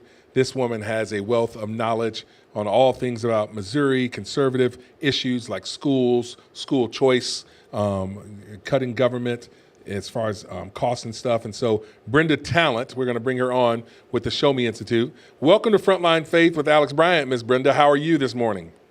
I'm fine, Alex. Thank you for having me. Thank you for joining us, the Show Me Institute. So this is my new show here, and it's we obviously video. I used to talk to you on the radio, but so it's going to be the first time that people see you and hear you from this audience. Tell us about Show Me Institute, what you guys do at the Show Me Institute. Well, Alex, we're a public charity. We are a think tank that focuses on really free market solutions for issues facing Missouri. We really believe that, the strongest part of a state or a nation is its people. And so we need to get government out of the way where it doesn't have a role. And what we do is we focus on the state of Missouri and making proposals from a research perspective. I mean, we dig into the facts. We like to talk about the fact that what we're doing is based upon facts and fair argument. We do foundational research, and from there we make proposals where we see that we can really provide a benefit to our state and the citizens in the state. You guys are doing great work there. Brenda Talent, she is the CEO of the Show Me Institute. She has served the public, her and her husband, Jim Talent. They have been in public service for a long time, and she's got great conservative policies and ideas, and she's one of the smartest people in the room. And I'm going to just say this, what she said, the Show Me Institute, they give advice, they give thoughts, they give policies and procedures to anybody that wants to take them and listen, and they educate us and the public. That's why I love talking with her. We talk a lot about education. She knows I'm on the school board here in Nixa, but today we want to talk about what's happening with Governor Kehoe. We have a new governor who was inaugurated about a month ago. Tell me what you're thinking. First of all, we got the new Governor Kehoe. Initial thoughts so far after a month, Ms. Brenda? Well, after hearing his State of the State, I would say there's some things I'm really excited about. And then some things I'm like, well, how are we going to get there? And then other things I would say, not really the role of government. But here's what I'm excited about. He talked about the fact that we need to try to get our income tax to zero. And we think that's really important if we want to compete with states surrounding us. He talked about expanding school choice by providing public funding for our ESAs, which are really sort of a scholarship that we provide to individuals so that they can choose the education best for their child. He mentioned open enrollment. I wasn't really excited about the fact that he said we need voluntary open enrollment. No, we actually need mandatory open enrollment because that's what we're seeing happening in other states. That's what I call all the positive. He talked a lot about different programs that he wanted to fund. And I will admit, I was sitting there going, you say you want to take the income tax to zero, but you're proposing a budget that's almost $54 billion. And I really think what we need to focus on is reining in spending because our budget has almost doubled since 2019. And then we can talk about how we can leave money to the taxpayers of this state. Okay, I want to talk about two things. I'm going to put a pin in the state income tax, how we're going to do that, the budget, $54 million, reining in spending. But I want to just briefly touch base on this school choice. I was out in Idaho this past week. I went and did a week of school speaking engagements out there. And in Idaho, I was talking to a school superintendent. I actually spoke at a middle school conference there called IMLA, Idaho Middle School Association or whatever. It's kind of crazy. They got me speaking to middle schoolers, teachers and educators. But they had said that while I was there, they were voting on open enrollment in Idaho. They said that it's been up 4 times and it hadn't passed yet. They were hoping that it would. I know that states around us, they've made some movement on, getting choice back to the parents for their educational choices. You look at the Black and brown community. I don't know if you've been noticing this, Ms. Brenda, but all over social media, you and Larry Elder ran on this. Black and brown people want choice. Where's Missouri on this? This governor, do you think that we got a new leader of education, Carla Esslinger? Do you think that anything's going to happen in this session of Congress with choice and open enrollment? Well, I'm going to be hopeful. I mean, obviously, even at the federal level, they're signaling that states need to take the lead on this. The federal government is talking about educational choice.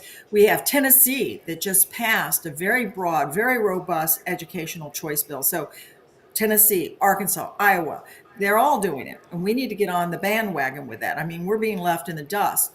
I'm hopeful. I think we all need to continue to watch very carefully because there are a lot of pressures there to the contrary. And as far as the Department of Elementary and Secondary Education, I would love to see a complete turnover of our Board of Education. I would love to see, because right now we've got a system where the governor appoints members to the board and then the board chooses the commissioner. The board holds people accountable. And I would argue that the board hasn't been doing that. I would love to see leadership in this state set forth clear metrics for when performance is met and not met and hold people accountable. We haven't been doing that. I often say we're all about outputs. What we need to be about is outcomes. We need to say, this is what you need to achieve and measure whether what you're doing is working towards that goal or not. Because if it's not, we need to change course. That's so good. I just want to say this, Miss Brenda, as well. When you talk about choice, when you talk about the opportunity for parents to choose, I know the answer to this, but I want people to hear this. Are you saying that you don't like public education? Because that's usually what they try to frame it as. No, it absolutely isn't. And what I would say to public education is because we have so many schools that say we're the best. Well, then there's nothing to be afraid of. And if we have poor schools, we need to let parents have choices. But let me also add this. Choice isn't just about, math and English, although I would argue those are very important metrics for performance. But, there's some kids who just don't fit in to their zip code school, bullying, part of the clique or whatever. There are a lot of reasons parents want different choices for their children. And by the way, when you look at polling, over 70%, not only of parents but taxpayers, believe that people should have choice. And we're beginning to compete with a number of other states that are allowing this. And again, when we're looking at attracting businesses and families, we need to be the kind of state that people want to move to. That's so good. I didn't know the number was that high. 70% of people polled say they want choice. And we know it's happening all around us. 8 states all around us are doing something in this. We need our Missouri legislature to make some movement. We have the supermajority. The governor, the House, and the Senate are all Republicans. We know that's a big Republican thing. We need something to go along with this. People want choice, which means people's tax dollars should be able to follow them in some way, whether it's a savings account, tax credits, whatever, because if you want to choose to go to a private school, you should have some options there. If you want to go to a different public school, you should have some options there. Let's do something. We just can't keep on doing what we've always done, because we're always going to get what we always got, and that is test scores that are slipping lower, lower, lower. That's what Trump's talking about nationally. So let me ask you this, Miss Brenda Talent with the Show Me Institute. Do you like Trump's plan to get rid of the Department of Education? Well, since we're focused on Missouri policy, I haven't really studied his plan. I think that we have talked about the fact a number of the programs used to exist before there was a Department of Education. The Department of Education has not existed for that long. It was before, what was it, Department of Health, Education, and Social Services. It was, under one umbrella, and then they broke it out. So a number of the programs and the funding is going to still be there. And so, what you're going to be eliminating is the bureaucracy and duplication of costs. So I think economies of scale is always a good thing to strive for. All right. Let me switch gears then. I said I want to talk about Governor Kehoe, his administration, and this budget. We had been talking about on the radio how our budget was inflated over these last couple of years because of the COVID money. What do we get, like $9 billion over or something like that in COVID money? And then the governor has to look at backing that money out because it's not coming, or else we're just going to have we're going to be overspending all the time. And so you said that they submitted a budget of $54 million. Is that what I heard you say? Billion. Yeah, billion. Yeah, billion. I'm sorry. 53.4 billion, I believe, is one of the numbers I've heard. So I just call it around 54. We can say around 53, whatever. It's a big number. And again, double what we used to have. So, we got to rein in these spendings. You and I have talked a lot about, we both are on the same page. We got a lot of entitlement spendings, and this is like what Elon's doing with DOGE, the Department of Government Efficiency. No one wants to try to cut something, but if you want to rein in your budget, you got to start cutting somewhere. And so what are some of these areas that the Show Me Institute would like for the Governor Kehoe, his office, to start examining that we could possibly look at cutting to rein in spending? We have two policy initiatives that we're discussing. One of them, we call it MOGE, Missouri Office of Government Efficiency, although we really don't want another government office. Then Governor Reagan, when he was governor of California, created a task force of private individuals, business leaders, accountants, people who turn around companies, and they were privately funded. He didn't use taxpayer money, and he instructed all of his executive branch officers to cooperate, that they were going to be examined and they were going to make recommendations. They made, I don't remember, hundreds of recommendations. Many of them were implemented and resulted in cost savings. Now, some of them needed legislative action, which in California they didn't do. But we've recommended, and it's on our website, that Governor Kehoe do something similar. The House and Senate in Missouri have created committees to look at things, which, they're, if you will, DOGE-like, but you really need the cooperation of the executive branch, and because it's going to take both. It's going to take legislative action. It's going to take executive action.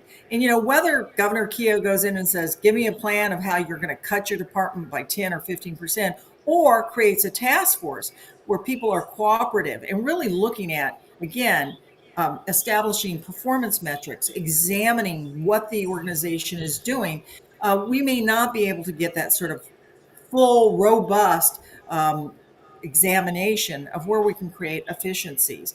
And I do have a concern that we've seen House and Senate committees before.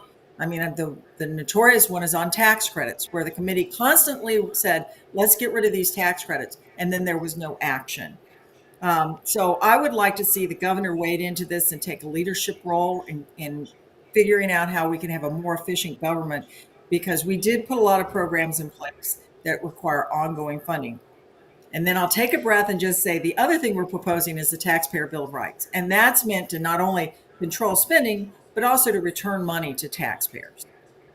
And that's where you're talking about the push to eliminate the state income tax. Is that kind of where that fits under? Right. It's a way in which you can do it without, in our opinion, causing a lot of pain. But you know what? You can reduce the income tax if you just had the will to begin cutting our budget. But do we have that will? That's the real question. And who's going to say what you cut first? And nobody wants to cut a demographic because then those are voters. And so that's why you guys are the ones that just kind of recommend. But Governor Kehoe, he has to have the will, the moxie, the guts, if you will, to start taking a little scalpel and start cutting some of this stuff because we have to rein in our spending. Final word to you, Miss Brenda Talent.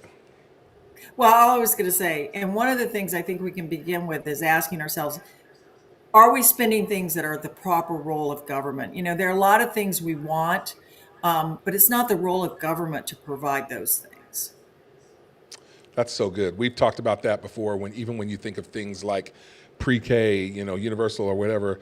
I mean, we can't, the government just can't fund everything. And, we want kids, pre-K 2, 3, 4 years old. And I know schools like that because it's automatic money, but come on, man, we can't keep funding everything. So it's not only that, but they don't even do a very good job at doing what they say they want to do. You guys track the numbers. I don't know. I'm not arguing against it, Miss Brenda Talent. So, hey, we're going to have to leave it there. Miss Brenda Talent from the Show Me Institute. Thank you so much for joining me here. Now, when I had you on the radio, it was every Wednesday. That was Hump Day. We don't have Hump Day, so I won't be asking you to say that anymore. So, yeah. But it is Thunderous Thursday. Miss Brenda, you're awesome. I look forward to talking with you again. Thanks for joining us on Frontline Faith with Pastor Alex Bryant. God bless you. Congratulations on your new program, Alex. Bye. Thank you. There we go. Brenda Talent. I always enjoy talking to her. She got a lot of knowledge, a lot of wealth. She's a sharp lady there. And her husband, Jim Talent, they've served in public office for a number of years. So, hey, we're going to leave you with one final thing. Frizz gave an update on the RFK. I think you told me that they went, did he get confirmed? Is that what we're saying? So, yeah, RFK Jr., he clears the final Senate hurdle to serve as Trump's health secretary. So he's going through, he's been confirmed. That's the deal there. That's according to Fox News. So good stuff there. Hey, that's all we have. It's been a great show. I want to give a definite thank you to Tim Hayes and Brad Bishop of Bishop and Hayes for coming in and joining me on the program. I want to thank those guys for weighing in on Doge and the Kendrick Lamar stuff. We had a good conversation there. Big shout out to Brenda Talent from the Show Me Institute. Thank you for all that she's doing. And the stuff there, had her on about 10:45. I just want to remind you guys, coming up on Tuesday, next Tuesday's show, we have a couple special guests. We're going to have State Senator Curtis Trent. He will be joining us on Frontline Faith. State Senator Curtis Trent, he is one of the leaders of the Republican caucus there in Jefferson City. He'll be joining us, as well as Springfield School Board member and candidate for re-election, Kelly Byrne. He will be joining us on Frontline Faith with Alex Bryant. It's going to be a great show there. That's next Tuesday. And then you might as well look ahead on the next Thursday. We got David Stoker with Recovery Ministries. He's going to be in. They had a bid. They're doing a lot of work in recovery here in Springfield. He's working with those that are just addicted. And David Stoker's been doing a lot of good stuff. We want to talk about that. And then Bishop Garland Hunt from the Douglas Leadership Institute. He'll be joining me. That's next Thursday. So we got a great show lined up for you. Great 2 shows lined up next week. We got a lot more guests coming in. We got the following week, we'll have Missouri Attorney General Andrew Bailey. He'll be joining us on the show. A lot of great guests. The guys from Freedom Principle, Byron Keelan and Kerry Wells, they'll be joining us on the show as well. And so it's going to be good stuff. Keep tuning in. You guys know planet417.com. That's where you can stream us at live on my Facebook, Alex Bryant. You can always tune us in and check it out live there. We're going to be moving it to our YouTube, Frontline Faith. You can check it out there if you want to see the programs there, and eventually we'll get them to audio. So that's the deal there. On behalf of my producer, Matthew Frizzell, and myself, Alex Bryant, that's all we got for you. Frontline Faith with Alex Bryant. We're out. Word.